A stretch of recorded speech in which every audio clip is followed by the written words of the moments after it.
What's happening, guys? And welcome back to the channel. First things first, make sure you smash a like on the video, and if you're new, subscribe.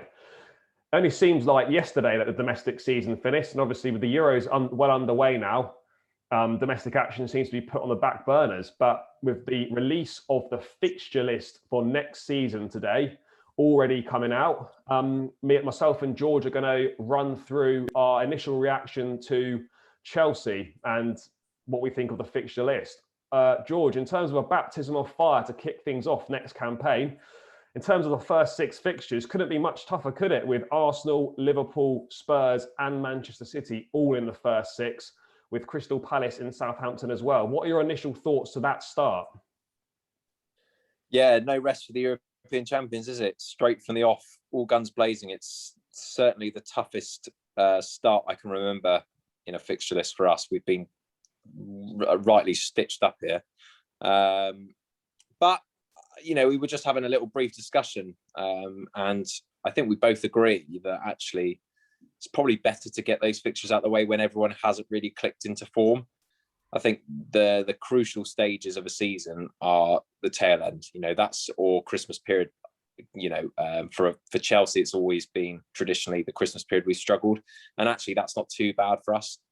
But you know, the beginning of the season, my God, I mean, having to play all those sides early doors, we could be looking at, you know, 2, 3, 4 defeats possibly if it all goes wrong. But it's not how you start, it's how you finish. And I think I would rather have a tougher start with the clubs, you know, still having that hangover from the Euros than with players still bedding in and everything else than a tough finish to the season, for sure. Yeah, I think I'd have to agree with you on that one, mate. Obviously, yeah, it's a tough start, but everyone's going to be finding their feet. So, you know, facing those teams in the sort of first 5, 6 games could actually work to our advantage, because if we face them later on in the season when they've kind of established their form, they could be a much trickier proposition. I mean, those games will already be harder than last campaign just gone, purely based on the fact that with those away trips, we're going to have, well, you'd like to think a full capacity ground. So Anfield, Emirates, Tottenham's ground, and obviously away at and Manchester City as well, with full crowds. That will be a totally different proposition for us. So I think, yeah, I agree that it's better to get these games out of the way first. But that moves us on to obviously the other parts of the season that as fans you always look out for, the Christmas period, as you mentioned, mate. We tend to not do so well at the Christmas period. The wheels kind of seem to fall off there. And if the wheels start falling off around Christmas period for Chelsea, it generally means the manager is on the chopping block, essentially. Just to go through the Christmas period with you, George, we've got obviously at home to Everton, away to Wolves, away to Aston Villa, and then at home to Brighton before we kick off the new year with Liverpool at home, Manchester City away, and Tottenham at home to finish January. What are your thoughts on that little run? Because that's a tough spell. Yeah, I hate to be doom and gloom, but there's a lot of losable games in that. You know, we obviously lost to Leicester and Aston Villa this season. You know, when we seem to be in good form, you know, I think we played quite well in that Everton game and ended up losing with Frank Lampard. And subsequently, just before the season ended, we lost away at Villa as well. Tottenham at home usually is 3 points for us. I'm not too concerned about that, but they'll have a new manager and some new players as well. So yeah, Christmas period's always key for us. And like I said, it shapes what's going to happen for the rest of the season in terms of management. So I don't know. As much as they're losable games as well, they are all very winnable. I know that's a kind of Michael Owen comment to say, because obviously you're either going to win, lose or draw, but it's Chelsea have always struggled Christmas periods. I can't remember, probably the last time we did well in a Christmas period was it Conte's season when we went maybe 16 on a run of 11 straight wins or something like that, and we did very well with Costa up front. Other than that, mate, it's usually that's where we're going to drop points. In a lot of those games, I could see us dropping points, in fairness. Yeah, I mean, on paper, you look at it and you've kind of avoided most of the big guns, which is what you kind of want to be looking for when you've got games coming every sort of 2-3 days. But as you said, mate, there's games in there. You know, Everton is never an easy one. Wolves away is tough as well. They're going to have a new manager, etc. Aston Villa away, we went there literally just last game of the season, just gone. Came up very short in that game. And then obviously at home to Brighton as well, which is, you sort of say, is almost a nailed on 3 points. We drew 0-0 to them this season at home. So it just goes to show that obviously on paper, the fixtures can look like one thing, but in reality, they could definitely be another. But yeah, George, that brings us to the run-in then to conclude. Obviously, we'd like to think we'd kind of be in with a shout of the title potentially, or at least be contending right down towards the end of the season. Obviously, with having those fixtures out the way kind of early doors against 4 of the big sides, we kind of come to our run-in. And our April and May sort of last 6-7 games, you've got the likes of Brentford, Southampton, Leeds, West Ham, Everton, and then we finish with Wolves at home, Man United away, and Watford at home. What are your thoughts on that run-in?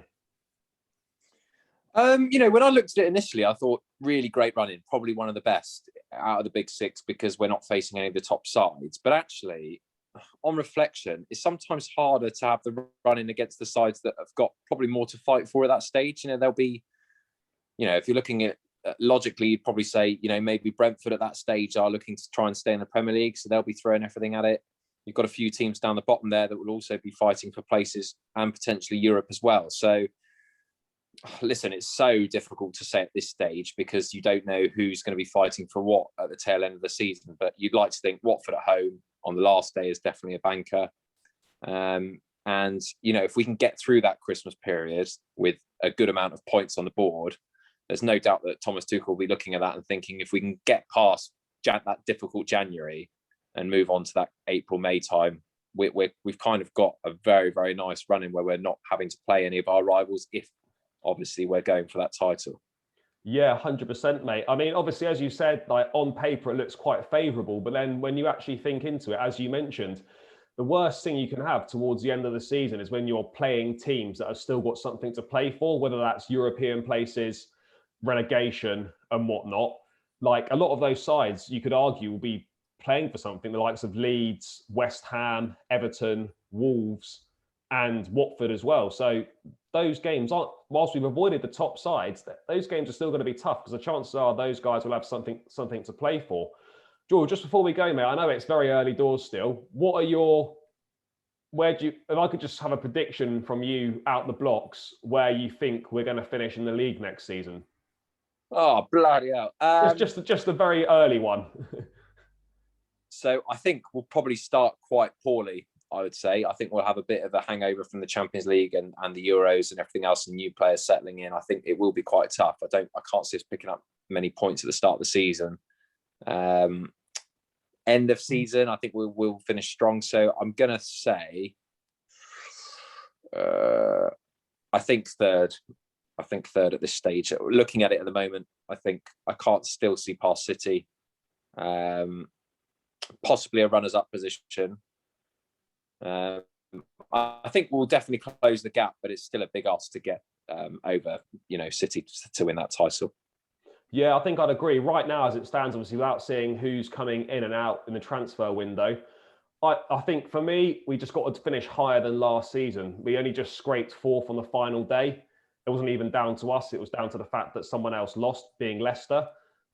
So, yeah, if we can have top 4 secured long before the final day of the season, I would say I'm optimistic we could probably finish runners-up. So right now, without having seen the signs, I'm going to say a runners-up finish for us. But the essential thing is just to close that gap and make sure we're more competitive in the league for a longer period of time. But yeah, that's just myself and George's thoughts on Chelsea's fixtures and our very early predictions for where we might finish next season. As I mentioned at the start, guys, smash a like on the video.